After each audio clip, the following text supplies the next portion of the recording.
Hit the subscribe button so you don't miss the updates on the great writers we have coming up over the next few weeks. And if you want to see photos of the studio and the cocktails getting made, check out my Twitter, Facebook, and Instagram. And please leave a comment. I want to hear about the writers you want to hear on this show. I've been getting a lot of great booking ideas from you guys. Welcome to Dedicated with Doug Brunt. You have just gained access to an exclusive insider's look at the lives and works of some of your favorite authors, and hear conversations with the world's greatest writers as they discuss their writing lifestyle, creative process, latest work, and behind-the-scenes revelations. Welcome to Dedicated. I'm your host, Doug Brunt. Today we're talking with one of the legends in the business. Patricia Cornwell is a multi-award-winning novelist and investigative journalist. Her protagonist, the medical examiner Kay Scarpetta, is one of the most famous characters in all of fiction. And I say this with confidence because Patricia Cornwell has sold more than 100 million books. Her work has inspired many TV shows and films and other writers. And she's out today with her latest, Unnatural Death. And Patricia, it's an honor to have you here with us. Well, you're my launch chief now, see? I mean, who would I rather talk to first off when my book is hitting the streets than you? Well, Doug, wow. Thank you for having me. Doubly honored. And I'm excited for your drink choice, Añejo Tequila. Yes. So I learned a little bit as I was shopping out for the show. I learned a little bit about tequilas that I didn't really know the difference between Añejo and another kind of tequila, but I learned that means it's aged in the barrel a little longer. Right. Okay. And one aged thing tends to like another, I've found, as I go along in life. Do you have it with ice or just ice and a little splash of water? If it's a nice añejo, a nice tequila, you don't really need anything else. And people don't understand that really good tequila is like really good scotch or cognac. It's like a really fine liquor and spirit, and it's you want to get the nuances of it. Mm-hmm. It's really nice. And tequila is more of, it actually is more of an energizing kind of drink. It's not quite as depressant as other types of spirits. It actually puts you in a good mood. I can say I have found that because I have tequila sodas a lot in the summer especially, and I feel better the next day too. I don't get quite the same hangover. And it's a fun drink. And if I have a name for it, if you overdo the extra añejo, which I have been known to do, then you have what's called a tequila sunrise the next morning. And that's when you don't want to get out of bed and everything is discolored and hurts your eyes. Right, like the old Mel Gibson and Kurt Russell movie, right? Tequila Sunrise? Yeah. Yeah. Well, cheers. It's great to meet you. Cheers. It's great to meet you. Thank you. This is first. The first debut of the new Unnatural Death, and then drinking a drink with you to launch. Your first drunk interview, maybe. It might be. So I do not hold myself responsible for anything that may happen next. Well, cheers. That's nice. That is good. You picked good. I think, well, you may have the bottle. It'll be a gift from the show. It's organic, too, which apparently makes us feel better the next day, too. I remember when I was young, it was a thing to drink the worm out of... You're still young. I'm looking at you. It's all the lighting in here. It's I don't serious. think They make me look good. But I remember drinking the worm out of the bottle was kind of a thing. Nobody seems to do that anymore, which is probably good. Yeah, I'd probably advise against that if it can be avoided. So in my homework, getting ready to see you today, I discovered a little trivia, which one piece was that you are related to Harriet Beecher Stowe. I am. And you know what's so strange about that? I mean, I used to hear that when I was growing up. When I was a little kid, my grandmother, who was born in 1890, Gigi was, we called her Gigi, Grandma Gussie.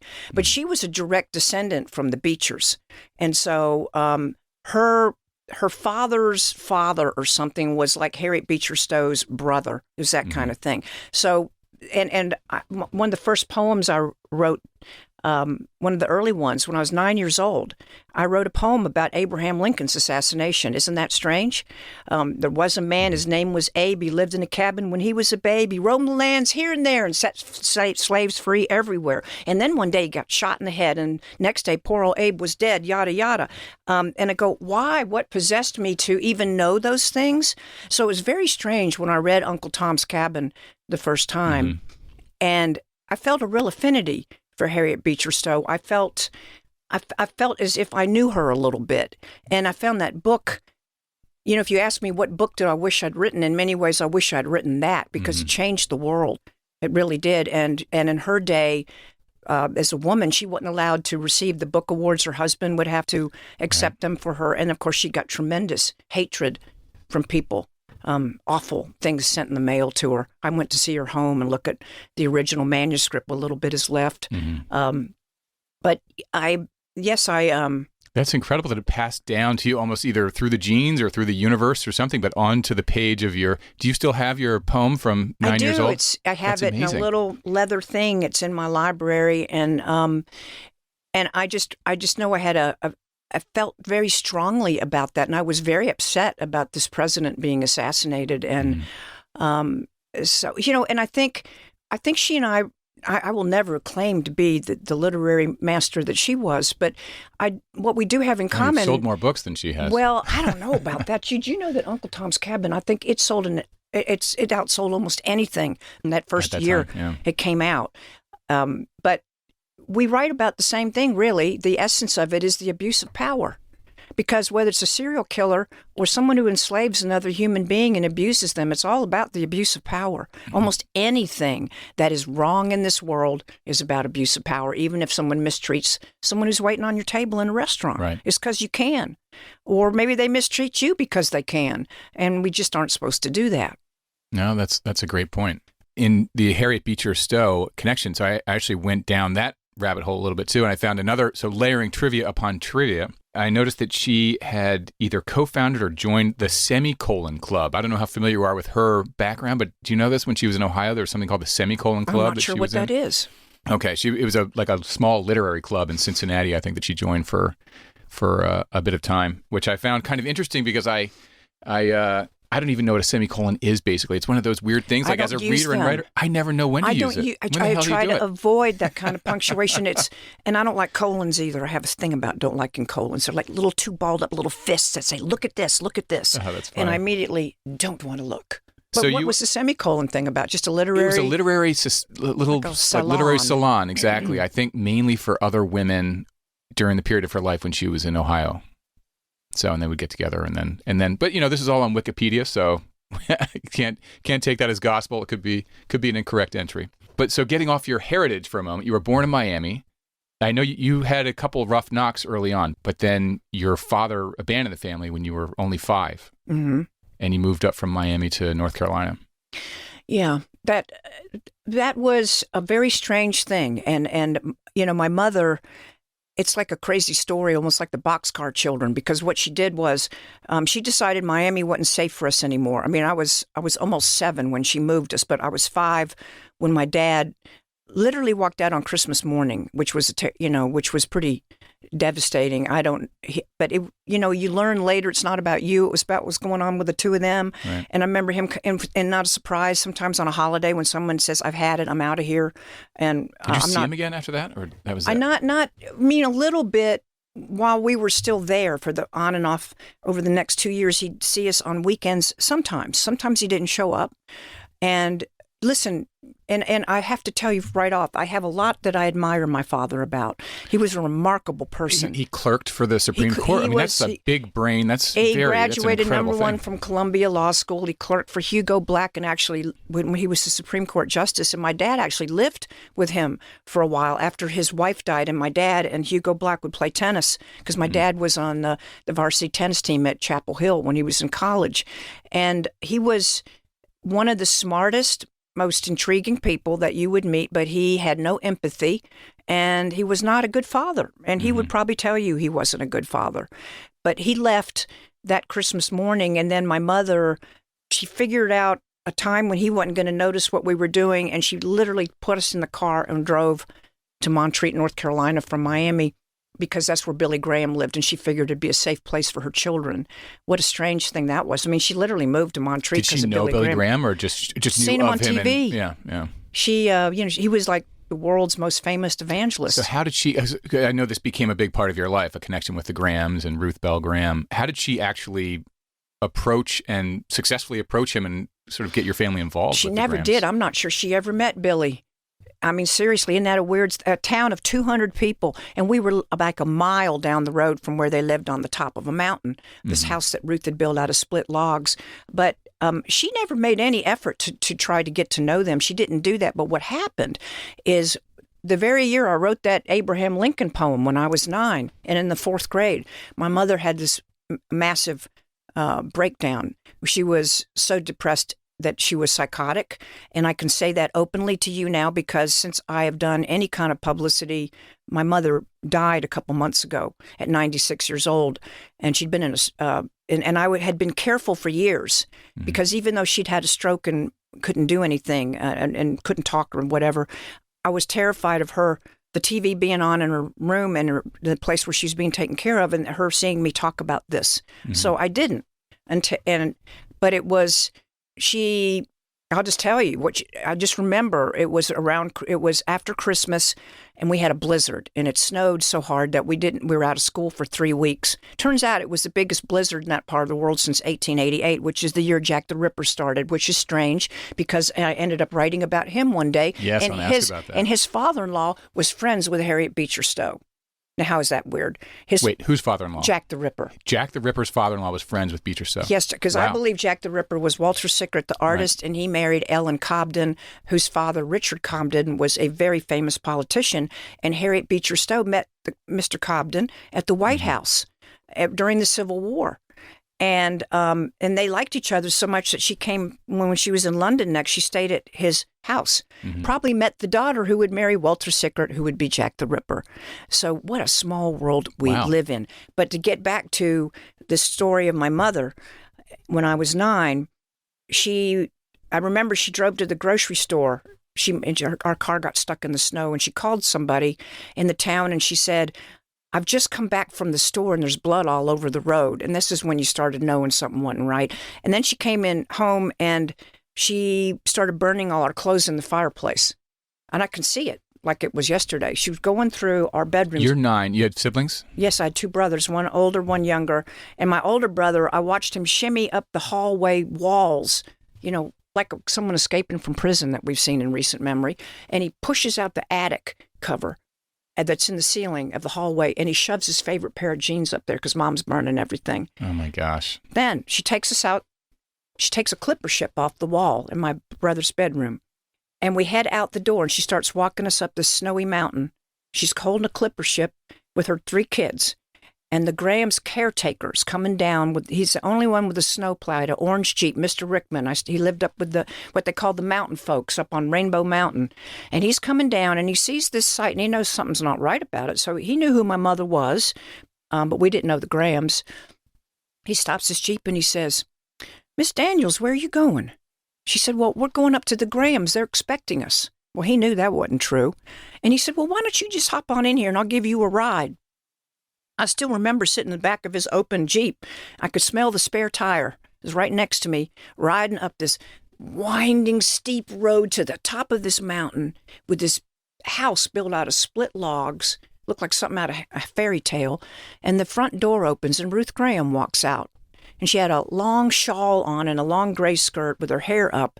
And I thought this was the most beautiful thing I'd ever seen. It was like the Good Witch in, Wizard of Oz. And she had us come in, and she was very kind to us. We sat in front of the fire. She didn't know any of us. And at this time, Billy Graham is already a national, Oh, he's the most famous man in the world. Yeah. And my mother hands Ruth Graham a piece of paper, and the note said, "There's going to be a flood. I'm sailing away. Please raise your children, my children, in your kingdom." So she basically gave us to them. Oh, my gosh. And I wanted them to keep us something badly, but they had other thoughts in mind. We ended up with some missionaries that had come home from the Congo, and that was not a good experience. Miami Savages mean missionaries from Congo. Nah, not good. Not good at all. So, but what a strange thing. How long are you with the missionaries then? You moved in, so your mother was then... She was taken to a psychiatric hospital. Yeah. And Ruth helped arrange that. And the church, she worked with the church to help give us the foster people money every month. Here's the strange thing about all that. When I was doing her biography, and she gave me access to her journals, and I had all her journals, her leather-bound journals, and I would go through them.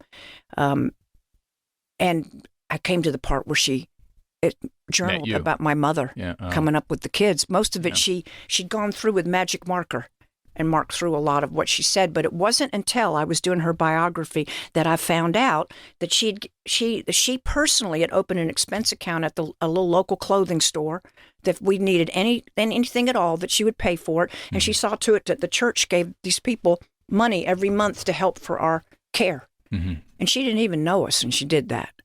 And then, so. Did you keep a journal during these years?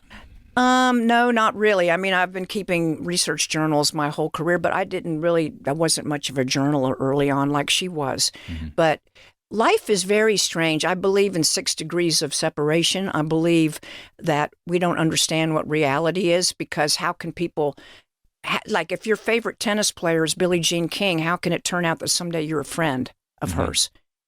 You know, how does that work when you used to watch this person on TV? Or that Ruth Graham, after all of that I told you when I was 19 and really needed some help, that she came out of the woodwork and changed my life mm-hmm. by paying attention to me and being kind to me when I really felt like I didn't want to be here anymore. I was thinking of killing myself, if you want me to be honest.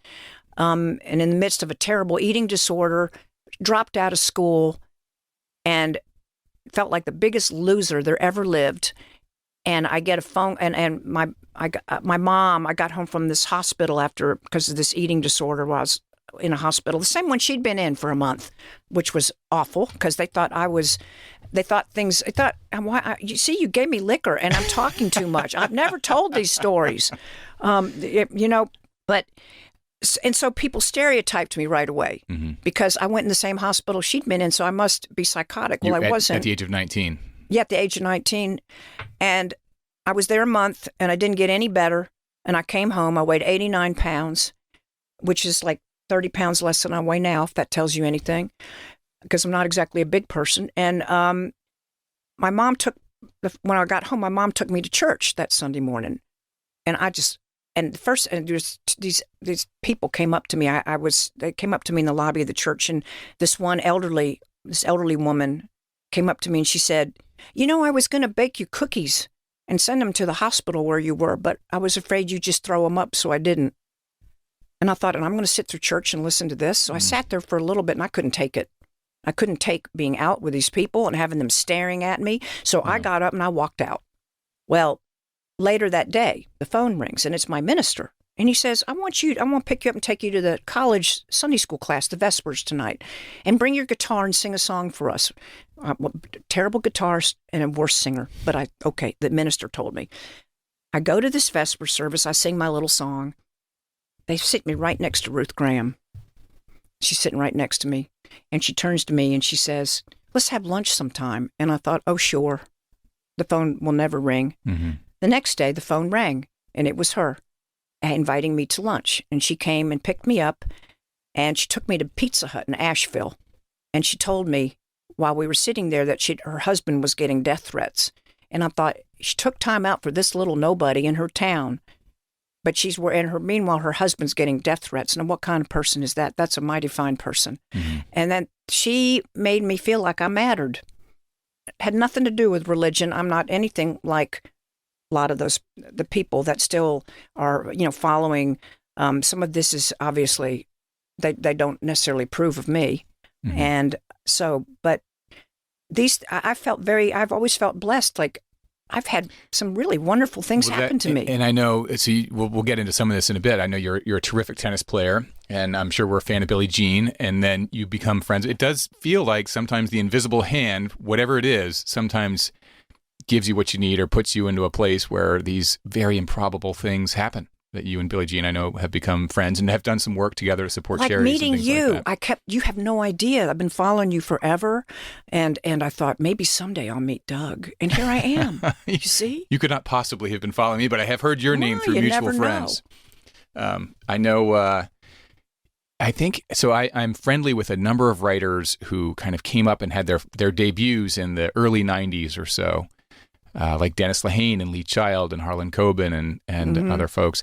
And I remember they consider themselves sort of coming up almost in like a class, like they sort of came out around the same time. They all speak very highly of you, and they would see you around some of the book fairs and festivals and nice. things. Well, I speak very highly of them and know them, so that's wonderful. Yeah.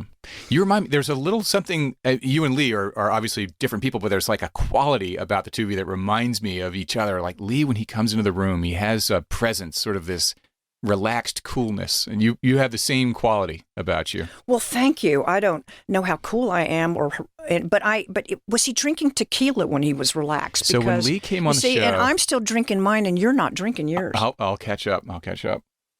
There may be some scandal I've not told anybody that will surface any minute. Exactly. We got to get this going. There's a whole bottle here we got to get through.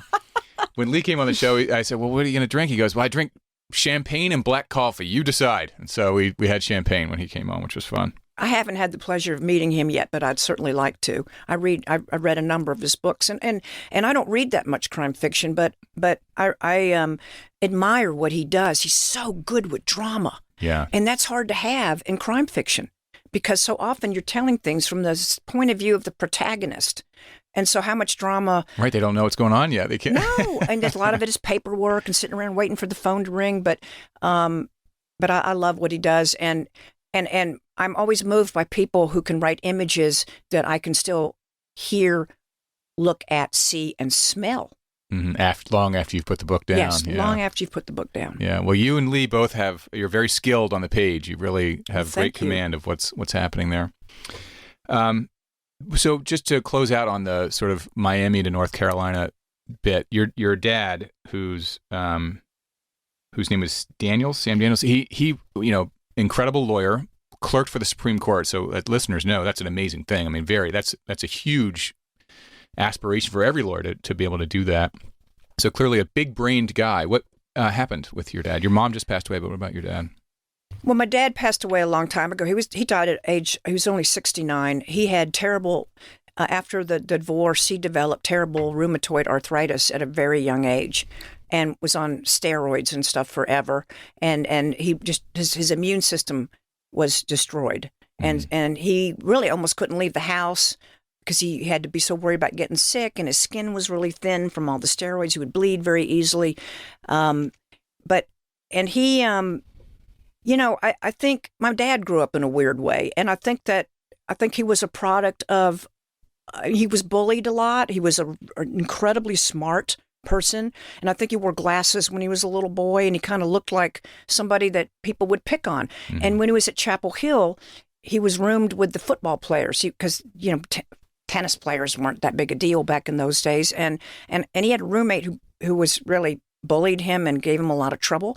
And I think my dad, he was changed by things like that. And then I'm sure that my mother was just really talented, artistic, unusual person and very, very beautiful when she was young. And I think that my father didn't realize that her psychiatric stuff was going to be, he didn't know what it was going to do. Mm-hmm. And I can trust me when I say, and I'm sorry, Mom, because you're not here, but you know it's true. When she would get in a bad way, it was not pretty. And it was really difficult to be around. When she would get paranoid and start accusing you of things that you hadn't done. And God only knows what he put up with. And so I'm not going to say I forgive him because I don't judge him to begin with. One thing I know at this stage of life, and I'm not that far off from how old he was when he died, I know that what goes on in your life sometimes has nothing to do with those people who are hurt by you. And you don't want to hurt anybody, but we all hurt people. We all do. And so I'm grateful I had him as a father because I learned a lot from him. And I really could not do the dissections that I do in my crime novels had I not had his brain. His big thing was he's the first professional appellate specialist in the United States. He was an appellate lawyer. So basically he did autopsies on the law. Mm-hmm. He would dissect it when there was a verdict in court. He would go through and find something that would make it not so. And he could see things and he just knew. And so I appreciate anything I got from my parents that helped me be who I am. That's interesting. I went on a bit of a mini journey there with that because I was thinking when you were talking about your dad, the idea that he was bullied and it led to these things. The idea of like what doesn't kill us makes us stronger. It's like, well, that's not always true. Sometimes it really messes us up, and sort of led to him having some difficulties. But in your case, what doesn't kill us does make us stronger. You actually, and that's a frame of mind in some ways. Like you had this difficult experience as a childhood, but look, you're like, but it helped me do this other thing. I became strong in these other ways, which is amazing. Oh, it's a gift. Oh, yes. That foster mother who's long gone, if I ever see her, and I probably won't because I don't think we'll be in the same place. Sorry about that. I don't care if you were a How long were you with them? Well, I was better part of 3 months the first time, and then my mom had this happen again when I was in the 8th grade, and I went back there again for another few months, and it was even worse the second time. But were you together with your brothers?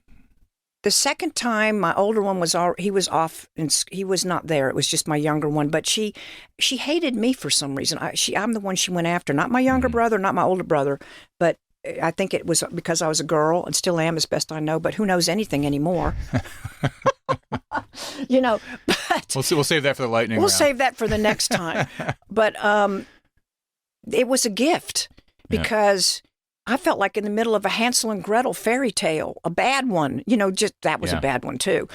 And I don't know, when you got something that's oppositional that you push against, you keep finding that the rest of your days. And I have evil women and I kill evil women off and I do it over and over again and I have good reason for it. Are you close with your brothers? Do you ever get together and be like, can you believe the crap we dealt with growing up?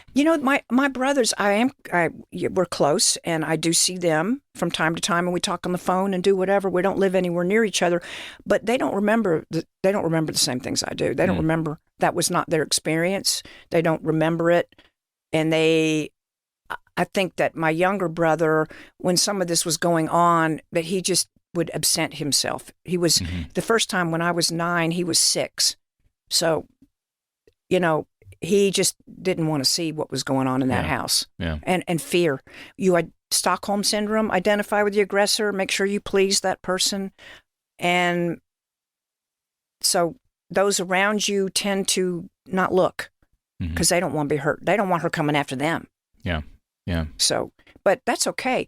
It was a gift, and and listen. To be fair, if those people hadn't taken us in, I don't know what would have ended. I don't know where we'd have ended up. We might have ended up down in Florida in 3 separate homes, because that's what my father had in mind for us. And so, I have to thank them for that. But it was one of the worst things I've ever been through when I was there. Like physically, they were. It wasn't physical as much as it was emotional. Yeah, it was being berated and screamed at and told what a bad person you are, and always being accused of things that you didn't do. It wasn't true. And the worst part was when Mom got sick the first time when I was 9. She just bought a dog. That was part of her not being well. She went to a pet store and spent a lot of money for a little puppy Maltese. Those little long white-haired dogs that require a lot of care. Well, when we got moved over to these people's house, the dog was there, the puppy was there for about 2 nights, and she decided that couldn't work because it was a puppy. It was on newspapers. It wasn't house-trained anything. It was like 8, 9 weeks old. So she had it moved back to our house where it was tied to a metal pole in the basement where the heat's not on. And it was averaged in the 40s and 50s down there. And it was on newspaper. And I was told to go over there every day.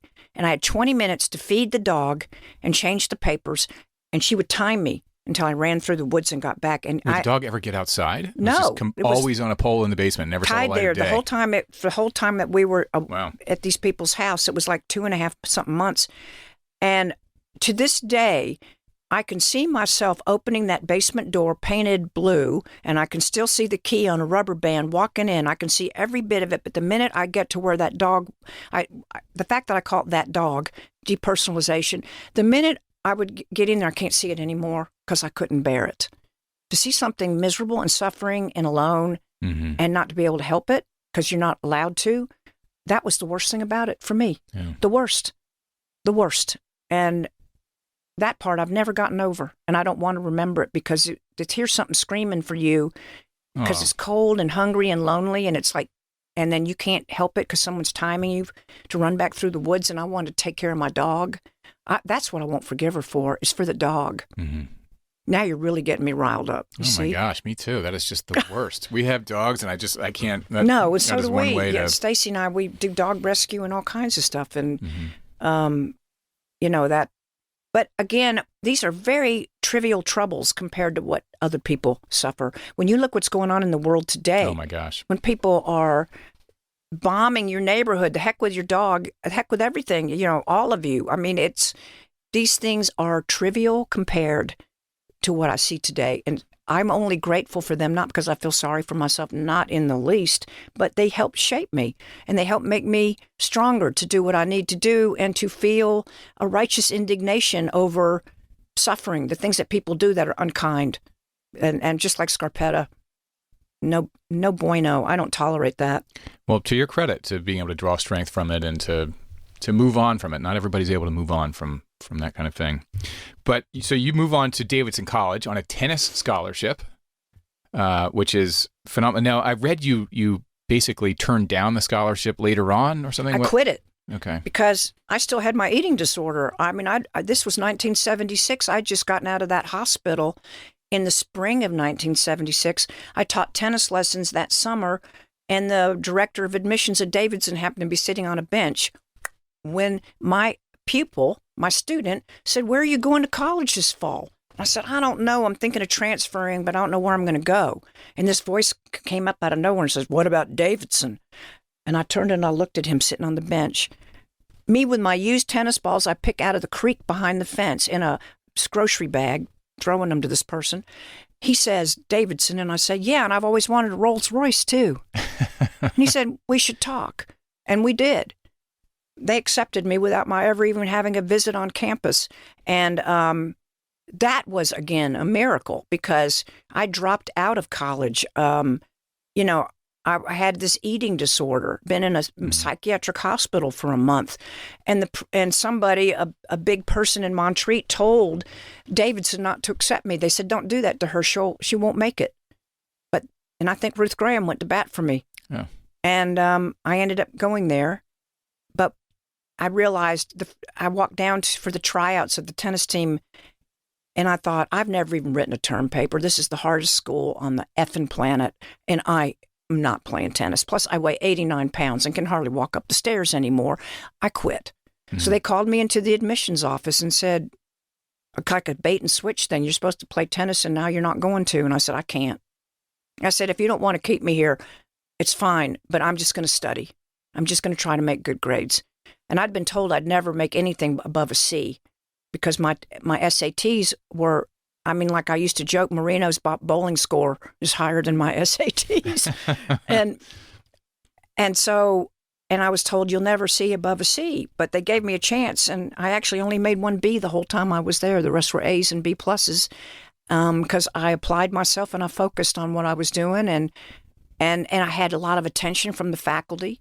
Mm-hmm. And it was, good for you. Yeah, that reminds me a little bit of my wife because she did not have a great SAT score either, but her dad had passed away a little bit prior to that, and her mom was busy and juggling a few things with other siblings and with her. And she walked into school one day and they're like, "All right, get your pencils ready for the SAT." And she's like, "What? We're taking every other kid had taken a pre-SAT course and a Princeton review course and all these other things. She walked in there not even knowing she was about to take the class." You want to know? You want to know how bad mine was? You want to know? I've never told this in public because it's really humiliating. My first SAT score was 830. Most people don't even make that on one. In fact, when I first told someone, they said, "Well, what was the rest of it?" I said, "That is the rest of it.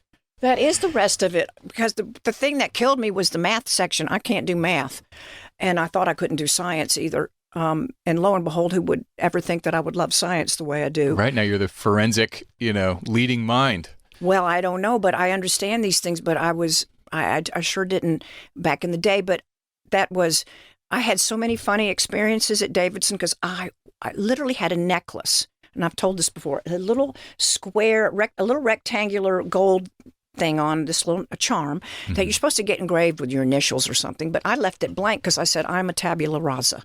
I'm a blank slate. And I'm going to wear this in college because I'm going off to a school where I've never written a term paper, and all these kids are like these scholars, the top of their high school classes, they're everything." And so it was so funny. Like my first English class there, gets the dreaded subject of term paper. This Dr. Cole, we're reading Paradise Lost, and I'm going to have to write term paper. I don't want to write term paper, but I love Paradise Lost. So after class, I said, Dr. Cole, could I just do an epic poem instead of a term paper? And he goes, that might be a bit ambitious, Ms. Daniels. And he persuaded me not to try to write another Paradise Lost. So I think I did some term paper, but I would get them thrown back at me because I didn't know how to do footnotes. I'd never done an outline. I'd never done any of this stuff. I thought George Eliot was a man. I didn't know nothing. And I would get these professors who would say, Miss Daniels, have you read blah, blah? No, sir. Have you read that? No. I wish I were you to have so much to look forward to with things to read. And so... Did you find a professor in there who sort of saw through that, though, and they recognized all did. They were all wonderful. They didn't judge me that I didn't know anything when I got there. All they cared about is maybe I might know something by the time I left, if that was the key. Mm-hmm. But that was when I wrote my first novel when I was at Davidson. I started falling in love with literature. I don't read all that much literature, but I appreciated it so much. I do read Hemingway, just because I don't know anybody that describes things better or is better with dialogue than Hemingway. Mm-hmm. It's just, wow, he's like somebody that only has a screwdriver and he can build the most beautiful bridge you've ever seen. I go, how do you do that without adverbs, without adjectives? And no one else can replicate it. There's everyone who tries to be like Hemingway, but they can't do it. It's just like his own way of doing it. And when you're reading it just gives you that feeling. Yes. And so I admire what people do, but I'm not like some literary scholar, and I didn't get into graduate school, and that's why I ended up going to the newspaper, and that's why I'm sitting here today. That's right. Yeah. So you became a crime reporter in Charlotte, and then 6 years at the Office of the Chief Medical Examiner in Virginia, which gave you this sort of forensic front row seat to but we have to talk about why I went there. I never went there because I wanted a job there. When I was at Davidson, there were two things I would not do. One was go to funerals, including a really good friend of mine who died. I would not go around anything dead. Would not. Why? I just did not want to. I found the thought of it so depressing and morbid, and I did not want to ever do it. Mm-hmm. Probably I was afraid of it. And the second thing was avoid everything science at all costs. Drop chemistry after 1 day. Drop computer science after 2 days. Take astronomy because you had to have some science, and you can't do relativity math problems. And so once again, I go to the professor and say, I wrote a poem about the life and birth of a star, and I illustrated it, and I did it all in rhyme. And I was a cartoonist in college, so I drew all these things, and because I kept flunking the relativity math problem every damn time on the quiz. I'd get everything else right, relatively wrong. Relative. So I went to see Dr. Manning, and I gave him the poem. I said, I just want you to know it's not because I'm a lazy ass or because I'm whiny. I can't do it. I don't have the molecules for it. But this is what I do have them for, so you understand I know what you're saying, and I get it. And I gave him that thing, this poem.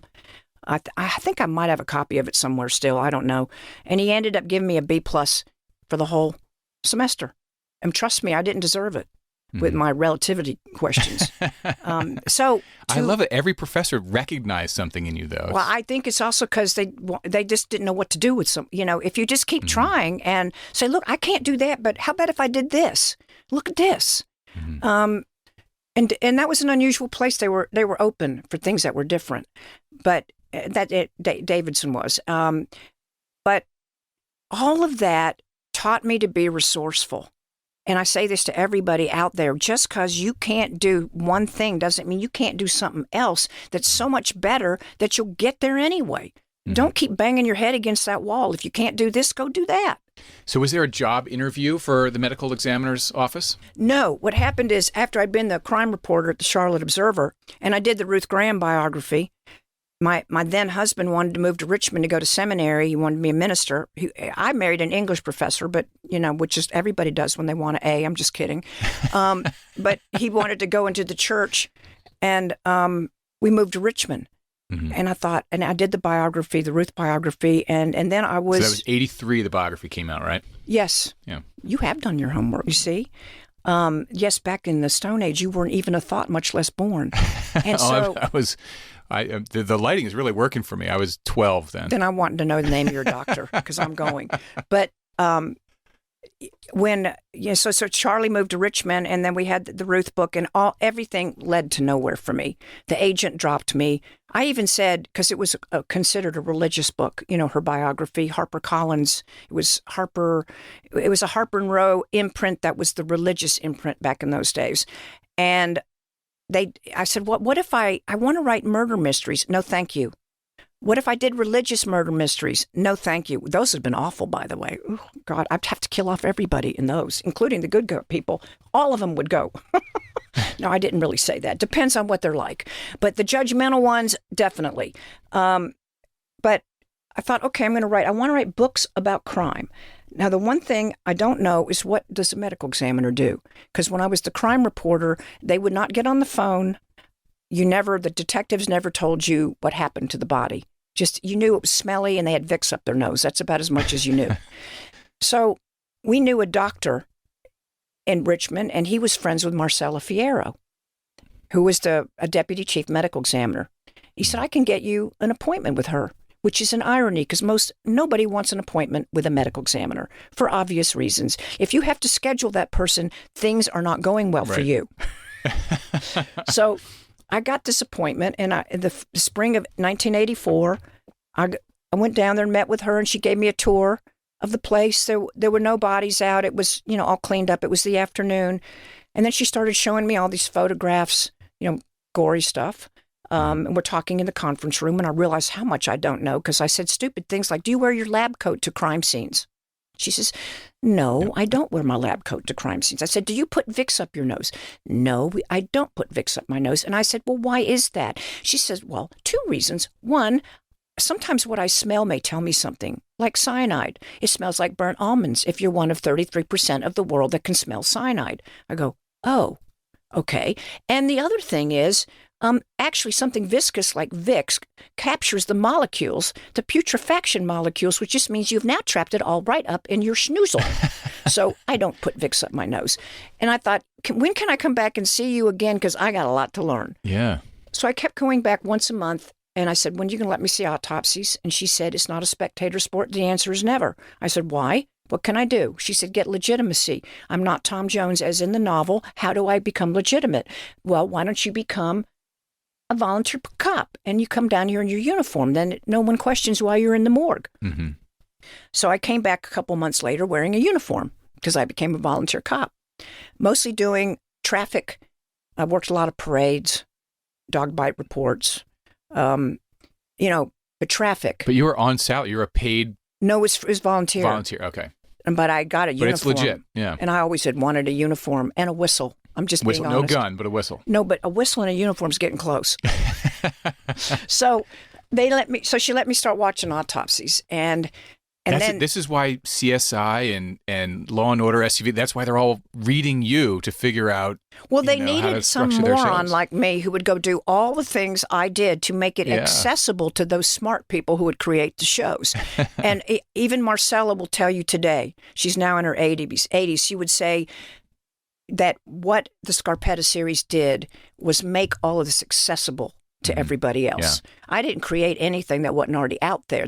I didn't create forensic medicine or forensic science. But what I did is, when nobody will hire you and you're the biggest loser that ever lived, you will go in the morgue and do anything to learn if maybe you can write something that somebody wants. Yeah. And that's just been that's been what I do. It's kind of like the survival instinct that I won't stop because I feel there's a story and I will find it. And as I find it, it will find me, which is the bigger thing that happens. So you do 6 years there, and I know you started drafting your first novel in the 1984 period.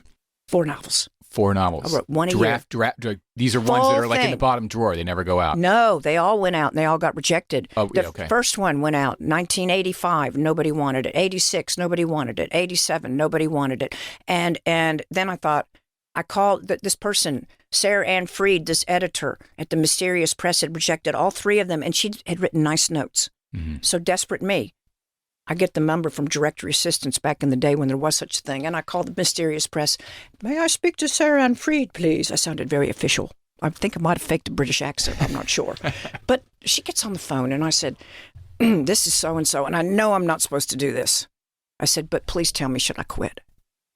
And she said, no, I don't think you should quit. I said, what a great, honest question. And I said, but what's wrong? What am I doing wrong? She said, well, two things. One, your main character, who was a cop named Joe Constable who drove a BMW, who wants to read about that? Nobody. Two, that's a dud, she said. But this woman medical examiner you have, this Dr. Scarpetta character, I'd go with her if I were you. Oh, my gosh. And I said, well, okay. And she said, I have one other thing to ask you. I said, what's that? She said, you work in the morgue, don't you? And I said, well, I do now. And she said, well, these stories you've been telling us, is this what you see there? And I said, no, I don't see anything like that there. What I see there's so horrible, I don't want to talk about it. She says, well, that's what I want to see. So I thought, well, we have these serial killings going on. And I went, wow, okay, this is hard because I told myself I don't want to add to the problem by glorifying what I see down here every day. Mm-hmm. The death. It's not a mystery. It's horrible. But if Scarpetta had serial murders going on in her jurisdiction in Richmond, what would she do? Because I've been through it. I've seen it. And I've seen the medical examiner come to work with hives in the morning, and this case file's all wrapped up with tape so nobody looks at them.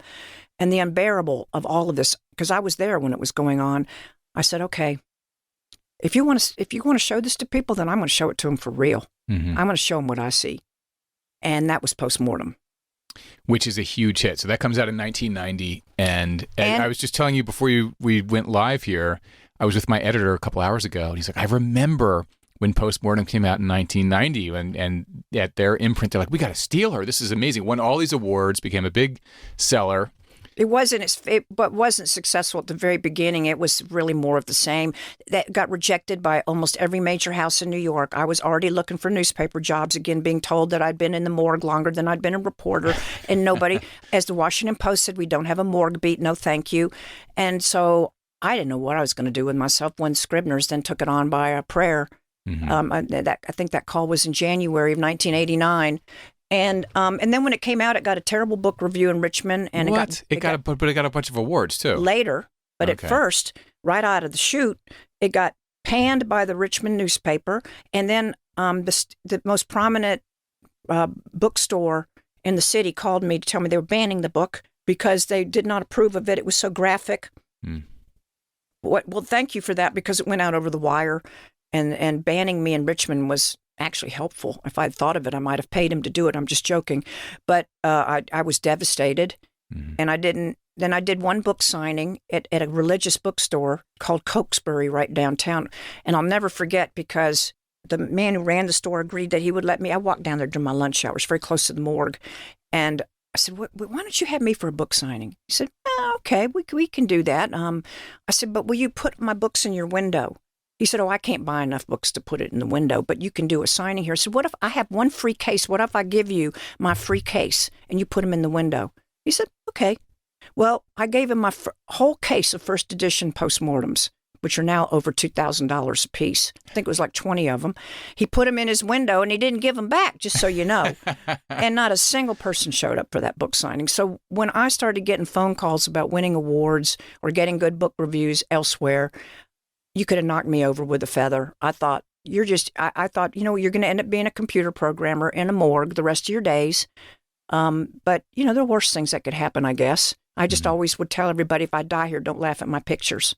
To your earlier thought about talking about serial killers adding to the problem, it doesn't add. The common thinking on this is you shine a light on it. You talk about it. It's because Scarpetta's point of view. Yeah. You're not. It's clearly like solving the problem. But what I won't do is I won't ever take the point of view of those that do these things. And some I did write a couple of Scarpetta books, a few of them from third person point of view, because I thought people would like that better, which they did not. We have a process.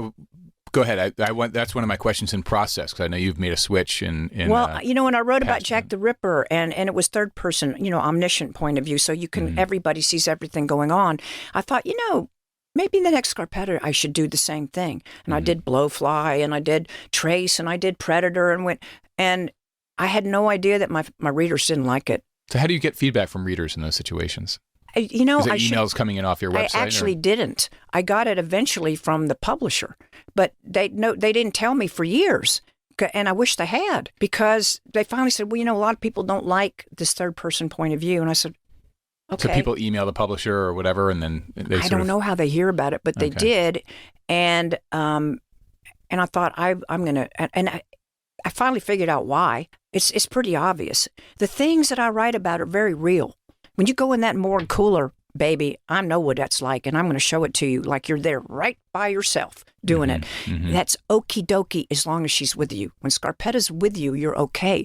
When she's not with you, the world that I know is it's a little hard for people.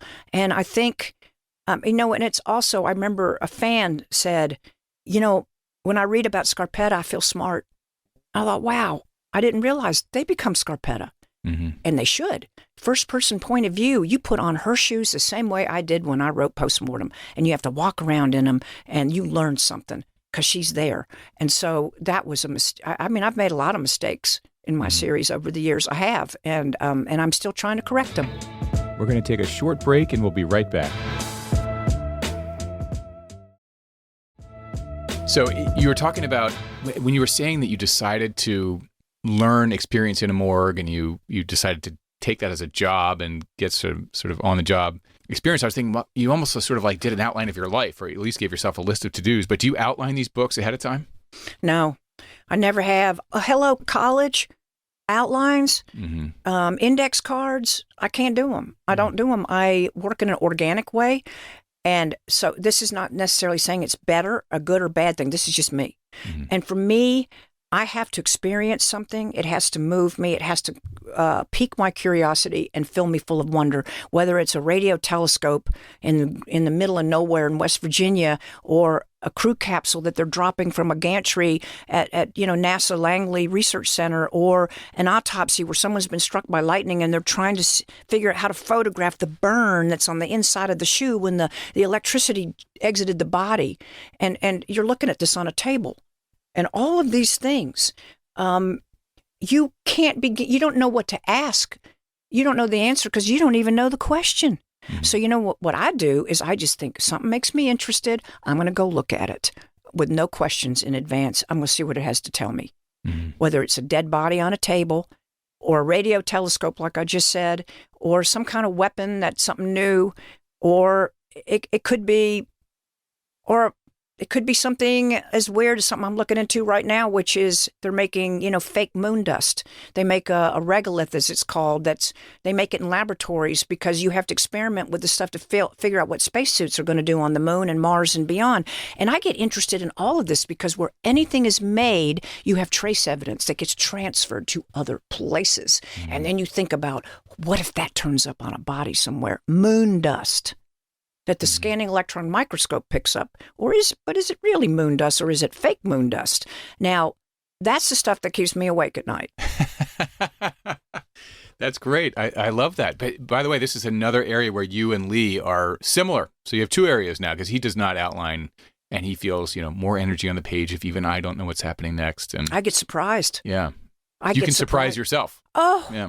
I get surprised every time. And then I say, it sounds kooky, but like in this new one I'm starting right now, I didn't know that the victim was someone that Scarpetta had a history with. And I went, well, now you tell me. You mean you spent a summer in Rome between Richmond and the medical examiner's office in Miami, and you had this thing with this dude you never told me? And so, well, I didn't think I answered you, she might say. And so, but it's fun. It's if it's all by prescription, what's there to wonder about? And if I don't wonder about something, then you're not either. So creatives create. We don't just duplicate. So here's another process question. Do you look forward to it? Because I hear different answers from writers on this topic. Some people procrastinate and they sort of have to drag themselves to the desk. Other people run to the desk. Well, I don't run to the desk. As I get into the story, I look forward to it more because I can pick up where I am. But when in the early stages, and I literally spend the first 5 months on the first 50 pages because it's like a computer algorithm. I'm trying to distill, figure out what is going on here. And I don't know where it's going, but I know that it's right and it's going in the right direction. And then it starts going where it's going to go. And I get surprised by things. For example, I'll tell you, in the new one, Unnatural Death, my biggest problem when I was starting this book was the whole notion of Bigfoot. Because I can't write about things I don't believe. And I'd been hearing all this stuff, and there were things in the news about some other Bigfoot sighting, and I thought, you know what? I've been hearing about this really my whole life, Bigfoot. What the heck is this about? And by the way, what would Scarpetta do if she found a footprint like that out in the middle of nowhere in an uninhabited forest and inside an abandoned gold mine in the dirt where you don't even know how recently any other human's been there? Right. What are you going to do with this? What is she going to do with this? I called Marcella. Okay, she's retired now. And she, the former chief medical examiner of Virginia, the first woman chief for real. And I said, Marcella, here's a good one for you. Okay, you're out in the middle of the woods. You got these two dead bodies. They got hiking poles that they're stabbed with. One's in the mine shaft. The other's floating in a polluted lake with all these critters everywhere, snakes and horrible things and no people. And you find this footprint where somebody does. You know, this huge 18-inch footprint. Looks like, you know what? I said, what are you going to do? She said, well, first thing, I think someone's probably having fun with me, but if they're not, I'm just going to work this evidence like any evidence because that's what you do. I said, thank you. I feel better about this now because that's exactly what she's going to do. Yeah. Work it like any other evidence. But in doing the research for Sasquatch, Bigfoot, and watching videos, and most of all, listening to the 911 calls, ooh, you want your hair to stand on end. You listen to some of those because these people believe what they're saying. They definitely believe they saw something. Definitely. And you have all angles covered in the book. So you've got the one character who's 100% down the Bigfoot lane and believes it, and the others are like, wait a minute, come on, this is probably, a prosthetic whatever foot that has been, and then put you into the have dirt. some, well, you got Marino who wants it to be Bigfoot because he believes in all things paranormal. You have Lucy who doesn't really care. Might be, might not. It's not relevant to her. Scarpetta doesn't really care. Lucy's more skeptical. Scarpetta is more like, it's like UFOs. I don't know. Why is everybody talking about it all the time if it ain't out there? But doesn't mean I've seen one, which I have, by the way. But maybe she hasn't. And but when I started doing the research and I talked to Jeff Meldrum, who's one of the top Bigfoot experts in the world, he's at University out in Idaho. He's an anthropologist and an anatomist, and he can reconstruct the position the creature was in when it left a certain print, like it was looking over its shoulder, looking back, and the muscles, the way they move. Something would be really hard to do with a prosthetic device. But more to the point, if you got to remember, there are fossils of these things. They did exist once in Asia, and then they thought to have gone extinct during the Ice Age. But the thing is, when the water levels went down in the seas and the land bridges were formed between continents, you literally, under 300 miles, you could have walked from what's today Siberia to Alaska. And early humans did. And what makes you think that these big creatures that were 6, 7, 8, 10 feet tall, much stronger than humans, upright, can walk on 2 feet, what makes you think they didn't cross over and end up in the northwest? And then remnants migrating to uninhabited areas where they have food, water, and most of all are not going to be shot by humans. Right. And when I started this book, my biggest problem, it was the same thing like postmortem. I did not want to do harm. And I thought, I am not going to show Bigfoot hurting anybody. There's no record of Bigfoot ever hurting anybody in recent history that we know of. And I'm not going to have him accused of that. That's like Peter Benchley's greatest regret with Jaws, right? Everyone had shark phobia after that and started hunting sharks. With all due respect to Peter Benchley, jaw phobia is a real thing and deserves to exist. There are real sharks that have killed people. Well, that's true. And there is no real Bigfoot that we've ever seen with a little fin coming above the water and then somebody being pulled under. I think the residents of Cape Cod could do with a few less great whites out there. I don't want anybody going out in the woods with their AR-15 thinking they're going to find Bigfoot and shoot it. Yeah. I mean, I think this thing very well could exist. Jane Goodall thinks it might exist, and I don't want it hurt. Yeah. What I worry about are people. Yeah. If we would leave most animals alone, they don't want to hurt us. Yeah. All right, a couple more on process. Do you have a place? So we're sitting. By the way, just not to tequila shame you, but I think I have caught and passed you on the tequila, and so I'm going to add a little more. Would you like a little more? Well, you know what? Why not? And then when I know it's hard to believe that I might have another interview after you, because how could I? But.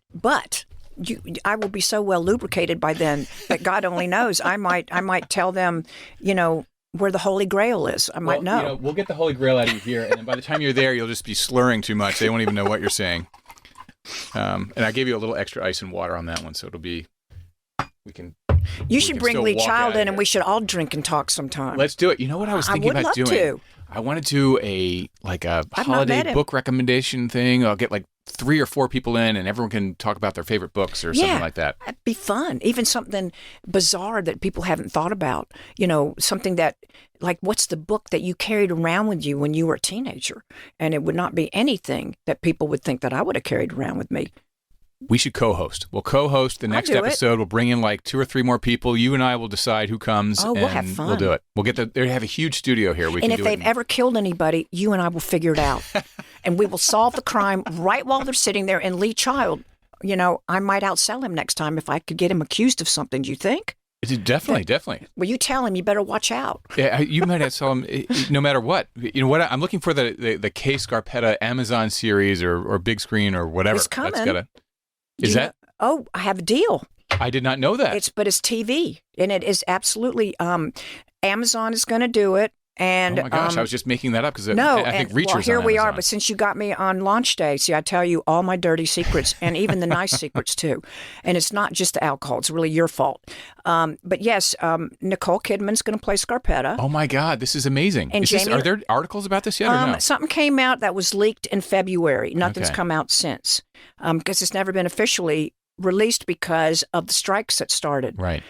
But now that the writer's strike is over, I'm going to talk about this, and because I'm just going to. Cheers! But now that we have new tequila, cheers that's to. It. And not only that, so they're gonna. It's Amazon.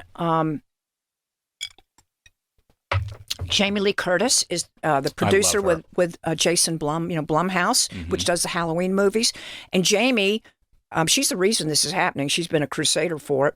We just watched Trading Places with our kids. Oh, she's amazing. So great. Yeah, she's awesome. But Jamie is going to play Scarpetta's sister, Dorothy. So she and Nicole, 2 Oscar winners, are going to star in the Scarpetta TV.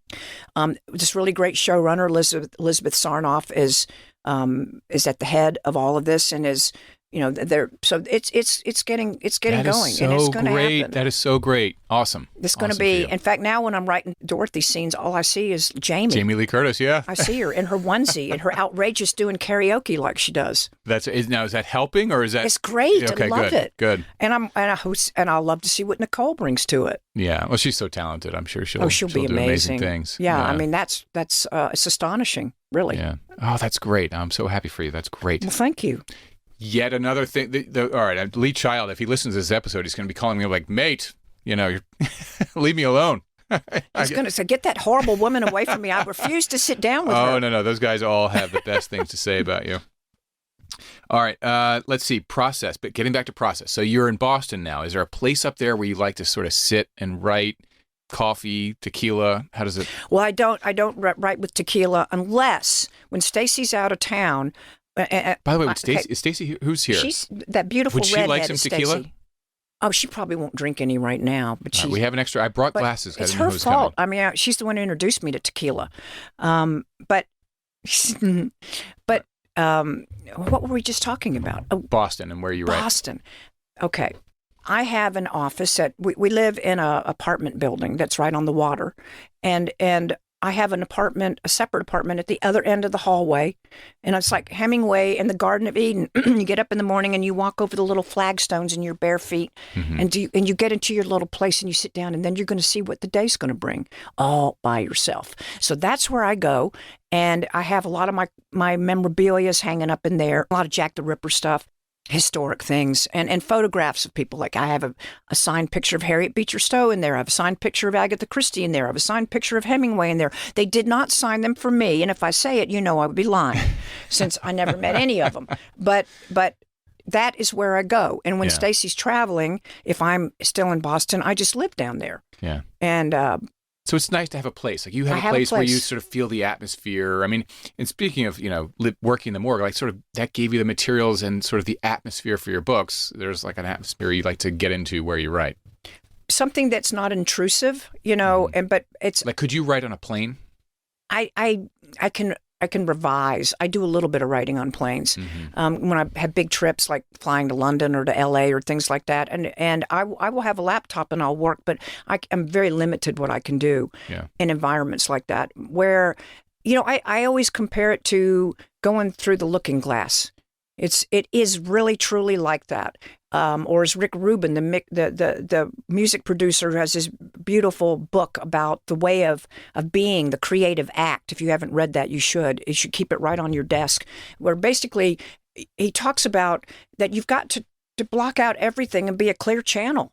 That we are channeling something from somewhere. We don't understand it. Whatever this inspiration is, that comes if you look for it. It doesn't just tap you on the shoulder and say, oh, you feel inspired today. Why don't you get up and write a poem? Oh, no. It waits until you're headed out for hard labor. And then inspiration says, while you're there, chipping away at those rocks and hating yourself and your job and your everything, here's an idea that comes to you. But you've got to give it your all, or it won't conduct. And that may sound crazy, but I'm convinced that it's true. And it's not a special gift just for people like you and me. It's for everybody. Everybody is a creative. They have the ability. Most people just block it out. They get too brain heavy and they don't want to be open. And what you really need to be like is that beautiful radio telescope I tell you about, which is, the diameter of it is like the size of a football field. And it's catching signals from out there, the universe. Yeah. And it points up when it's whatever it's following, and it doesn't allow the noise floor of everything else around it to interfere with what it's trying to pick up. And that's what we have to do. So I go somewhere, and I used to also rent places on the water because I love to hear the water. I love the water more than anything. But I just go and I seclude myself. Yeah. And that's how I get it done. And that's why I don't really know what's going to happen because it has to tell me. And I know it sounds crazy, but it really is true. It works. I believe that. You have to be ready to sort of receive that. You have to get out of the way. Yeah. Now, when you but were... I also think there's sort of a frame of mind thing there. And you're an inspiring person to be around, which I feel here, and I'm sure listeners do too. But you had these crazy life experiences, and your attitude is, I'm going to take this and I can use it to do something cool. I'm going to go use it. Absolutely. It's... you don't get to be good at anything without pain. If you want to be a professional athlete, you're going to suffer because you have to push yourself. If you're going to be a professional writer, or if you're going to be on Sirius XM, one of the biggest things on the planet, you have to push things to a point where it's not comfortable for you physically and emotionally. Sometimes it's not for lazy people. But what I can be inspiring about is if I can do what I do and what I've done with as many setbacks as it appears that I've had, then you can too. And we're all creative. We just aren't creative in the same way. Whether it's an Elon Musk or a Nikola Tesla or a Michelangelo or a Da Vinci or a Shakespeare or a radio host or someone who writes front page newspaper stories, all of it contributes to a composite of something that's a whole picture, and we are just a part of it. And I'll tell you what I tell some of the most famous writers that you will have ever met, and I won't mention them by name right now, but what I've said to all of them when they're having trouble, where they can't seem to make something just kind of like go, where the story takes life, because no matter how talented you are, if it doesn't become alive, it fails. And just like having a child, really, truly, it is like giving birth to something alive. And I just say, it only asks one thing of you, Doug, be willing. If you're willing, you have no idea what may come channeling through you. If you're just open to deciding that you will listen, whether it's to Bigfoot, who, when I was talking to Jeff Meldrum, we did a Zoom because it was in the, COVID and stuff, and I couldn't get out he was out in the middle of nowhere, Yellowstone Park, and we talked, and he made the strangest statement. He was talking about Bigfoot, and he said, they want their story told. But he said, they want you to tell their story. And what he meant was himself. But the way he said it, it almost sounded like he was telling me they wanted me to tell their story. And I go, okay, that's weird. But you know what? Sure. You make me believe in you, I'll tell your story. Well, I think I do believe in Bigfoot now. So you followed up with him and sort of got the... I kept doing stuff, and I even had a weird experience going up looking up at caves last spring in the middle of nowhere in Virginia, nobody around, and we could hear something crashing through the woods following us up to this building where you'd go into this cavern where there's still the signatures of soldiers from the Civil War written in a place called Grottoes, Virginia, which means cave. We were doing this, and something's crashing in the brush going up to where we were. We go in and we're looking around and doing our thing. We come back about a half hour later, something's crashing in the brush, following us down. And then all of a sudden, the stick threw out of nowhere and landed on the pavement in front of us. And the person I was walking with said, "What the F was that?" Because there was no trees overhead. They were all off on the side. Yeah. And I don't know, but something threw a stick at us. And it was making all that noise. And I said, "It might be a baby foot. They're very curious."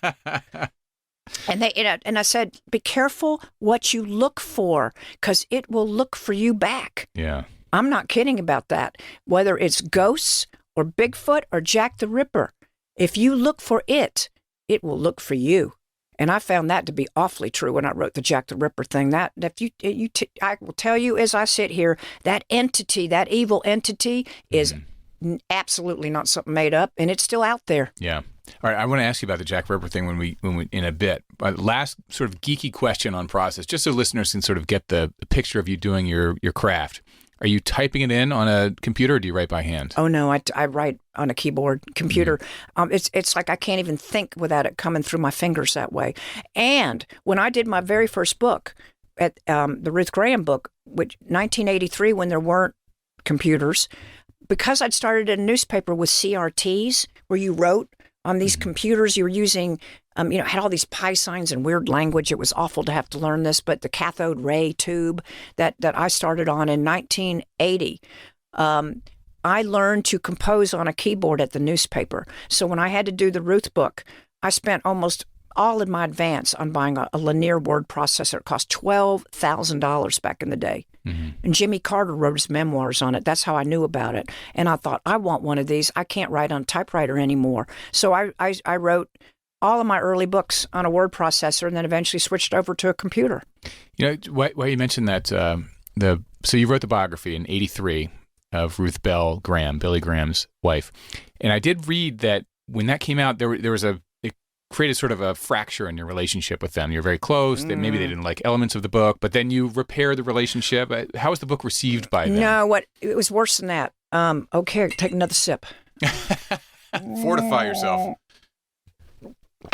It was much worse than that. When I was still a crime reporter at the Charlotte Observer, Ruth and I went to see her one day, and I said to her, "I want to write a feature story on you." And she said, "No." And I said, and she was in bed with a cold, I remember, because she had soup cooking in the kitchen, and she was back in her bed. She smelled like rose milk. She used all that rose milk hand cream. And it was always wonderful walking in her house. I mean, there's nobody I loved more than Ruth. And I went back to chat with her, and I said, first of all, I want to write your biography. And she said, "Well, no, thank you. I don't want my biography written." And I said, "Well, how about if I just do a feature story on you for the Charlotte Observer?" And she said, "Well, I really don't want that either, but I'll consider it." I said, "Okay." So then I drove away and went back to Charlotte, and we talked about it, and she agreed to do the newspaper story. This is a great story. Charlie had already decided to move to Richmond, so I already told the newspaper I was leaving. So I was a lame duck anyway. Charlie is the English professor husband. My then husband. Yeah. It sounds so awful to call him that because he's still a good friend. But she, so I said, well, I talked to the editor of the newspaper, and I said, "I want to do this feature story. Will you hire me to do this on my way out the door?" And he said, "Yeah, we'll give you like $150 or something." And I said, "No, I'm not doing that for $150. I said, "Are you kidding me?" He said, "Well, nobody's going to care." I said, "You don't know her. You don't know her. She is Billy Graham's greatest hidden secret." And he said, well, go ahead. And he took me to McDonald's, and we bought chicken McNuggets. And I said, "I want $500. He said, "Okay." So,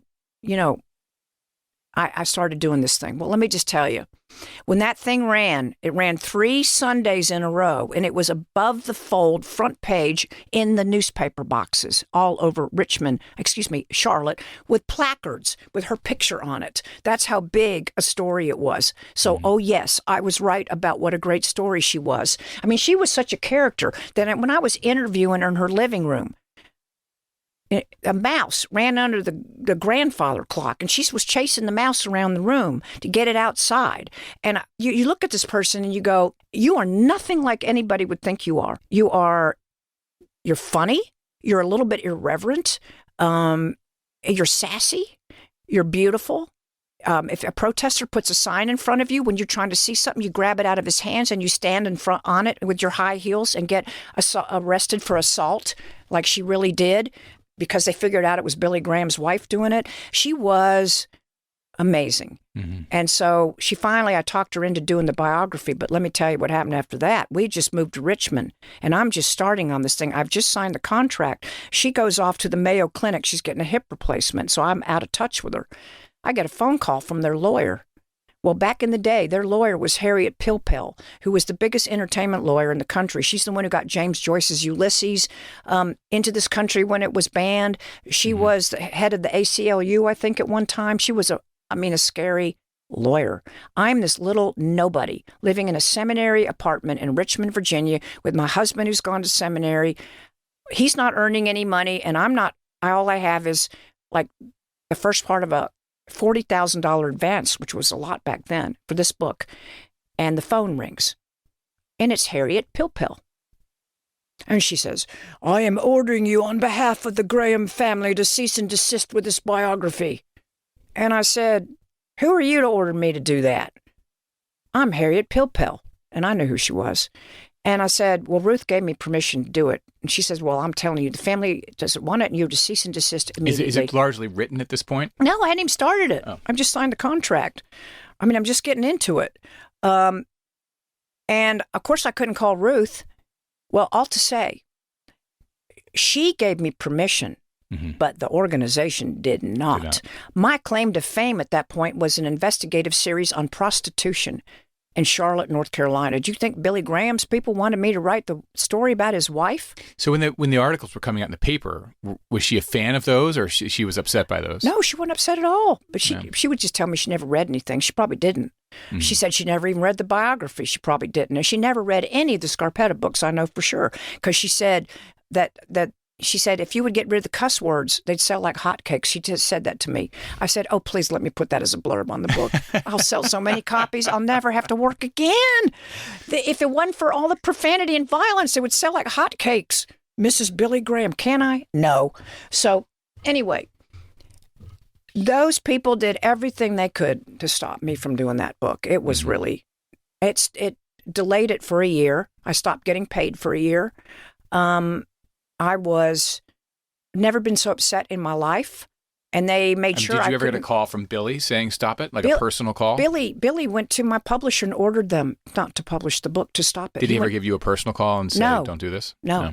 But he did. No, he did worse than that. He went to the publisher and told them to stop it. Right. And they did, and then they let one of her daughters rewrite the whole thing, and it was okay. I'm talking too much again. I've never said any of this. It was awful. Awful, awful. And I called the publisher called me. He said, what would it take for you to let us release this rewritten biography? Because he said, quote unquote, if it has her on the cover, a comic book would sell. And I said, excuse me? He said, well, what would it take for you to let us publish what this rewrite is? I said, a lobotomy. He said, oh. So the daughter tried to do a rewrite, and you said, hell no. They were rewriting the quotes that I had in there. I was quoting Dan Rather, and they were rewriting everybody's quotes. Dan Rather. We have videotape or audio tape. It was terrible, and I got a lawyer involved, and I got the rights back to do what I needed to do, and I returned it to as much of its semblance as I could. So your book is what was published in the end. My book was published in the end, but with compromises, because they did not want that, and they changed all their phone numbers, and I couldn't call Ruth anymore. So truth be told, that came out in 1983. I did not hear from her ever again until the early 90s when I started becoming famous as a crime writer. And then she was prompted to invite me to come visit because I think they realized I might be somebody who had some notoriety that maybe I should be friendly. And so I'm just being honest. That's why that happened. And I did go back to see her. And Billy was on his way out the door. It was very foggy. I remember driving up the mountain. It was being driven up the mountain with this heavy, heavy fog.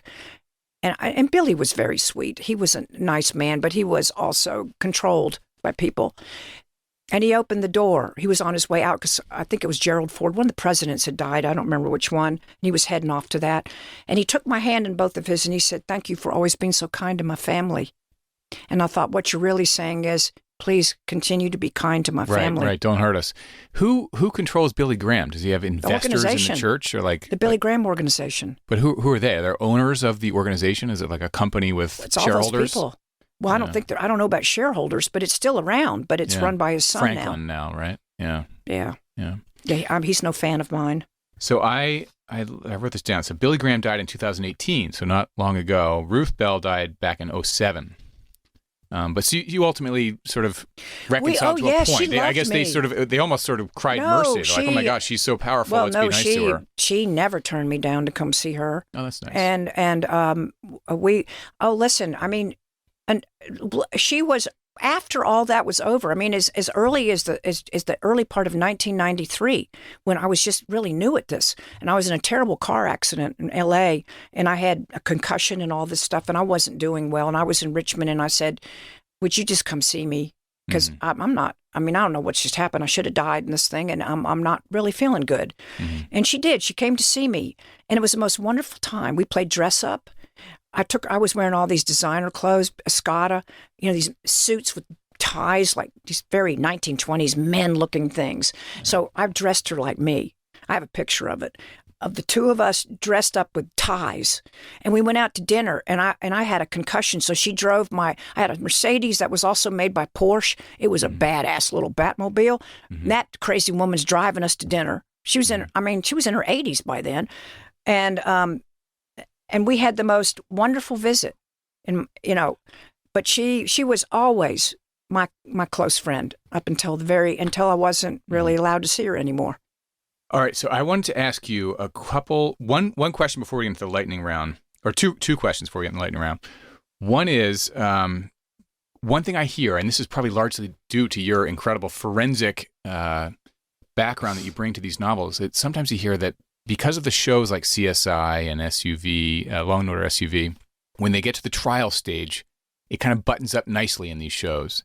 And so that now all these people, the millions and millions of people around the world who have seen these shows, when they actually get on a jury, they're expecting it to button up so nicely. And in real life, that doesn't happen. No. And so these shows can actually influence the outcomes of real life trials. Do you have any thoughts on that? Well, you're absolutely right. And we do live in an age where people expect things to be tied up in a nice, tidy bow. And a good example is you think of the Murdaugh trial down in South Carolina, of the lawyer, charged with killing his son and wife. And you get into stuff is so overblown by the media that nobody, even the juries, nobody know how do you know what's going on anymore? And you can't keep this away from people. They're influenced. And I think nothing is neat and tidy. And in real life, nothing is neat and tidy. So often, even when the evidence may conclusively show that somebody committed certain murders, you still may not really understand why. There's always questions. Nothing's ever tied up neatly. Yeah. I loved Unnatural Death. It's phenomenal. One of the things I love, so I've got the galley here, and on page 31 of the galley, there's this scene where Kay is talking about her husband, and they're busy people, and they're talking about how they're looking forward to their plans. But then, of course, like busy people, their plans just get blown up.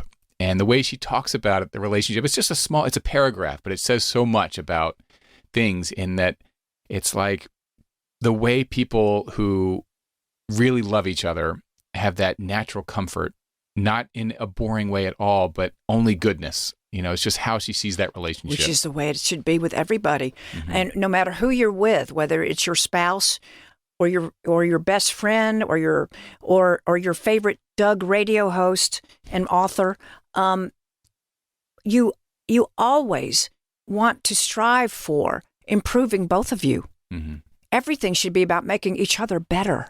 We are all connected. If you believe in quantum mechanics, and whether you believe in it or not, it believes in you. Whether you're a particle or a wave, everything's connected by waves. The butterfly effect, everything that happens anywhere. Just look what's going on in the world. Mm-hmm. It impacts everything. So you want to help facilitate those that work with you. Mm-hmm. You're so kind to do this interview, but it's also about you. We're in this together. This isn't just me. Mm-hmm. This isn't just you. This is us. And we're doing something that's going to change things that we don't even know about. And that's what life is. That's what it's supposed to be. I love that. Be willing. Be a good conductor. Well, Unnatural Death is fantastic. Well, thank you. And Kay Scarpetta, otherwise known in some circles as Nicole Kidman, soon to be, which is awesome. So people should check that out. It's just yet another awesome book. So on to the lightning round. Favorite book as a kid? I love The Wizard of Oz, Frank Baum. Awesome. And I still allude to The Wizard of Oz. And More people should read it as opposed to just see the movie. Oh, it's so good. Yeah. What a masterful storyteller. And I have it on my Kindle right now. I look at it. It inspires me. I am most inspired in my work by fairy tales and fables that make you full of wonder. I love it. Book or book? I know you're beginning the book tour, but book or books you're reading now, if any? Well, I'm reading Rick Rubin's book. I mentioned that a little while ago. All about being an artist, a creative. I consider it. I keep it right on my desk, and every day. I've never even met Rick Rubin, but every day when I sit down to write, I open his book to see where it opens. I just let it open to any place, and I read something he has to say about being a creative to remind myself of the process and why I am doing it. This is a show favorite question. Least attended book event ever. My very first, there are more than one, but my very first book signings, the first one for Postmortem, for Scarpetta, nobody showed up. The one where I paid for all those books to be in the window. And one lady walked towards me. It was like a time lapse. She's going so slow, heading towards me. And then she reaches out her hand with a crumpled napkin and says, "Do you know where the trash can is?" And that was it. So that's the one where you had all the books that you donated in the window. Yeah. Oh, that's great. I love that. All right. Greatest female tennis player ever. Billie Jean King. No doubt. Greatest male tennis player ever. I love Roger Federer Yeah. because he'll do anything to perfect the art of what he does. And what a gracious, lovely human. Yeah. The maestro. He's my favorite to watch for sure. I feel like I'm kind of coming over to Djokovic as greatest ever, but Federer was still my favorite to watch. Me too. Best crime or investigation show or movie ever made. I love Happy Valley, the British show. I don't know that one. Oh my God, it is so good. It really shows policing and everything for what you will love it. You must watch it with Happy Sarah Valley, Lancaster. okay. My favorite crime type movie is Silence of the Lambs. Oh, And I still think the book is, really, truly, it's one of the greatest things anybody ever wrote, really. Thomas Harris is amazing. I've never read the book. Oh my God, it's so good. It's so good. All right, last question for Patricia Cornwell. One piece of advice for the listeners. One piece of advice. Look up.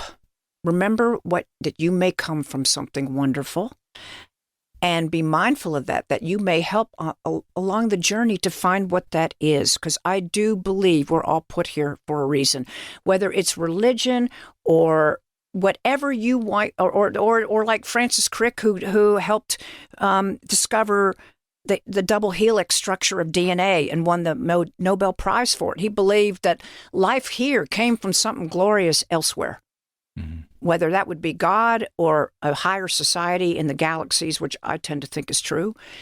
Just be mindful. You are precious and from something really good stock, and live up to it. I love it.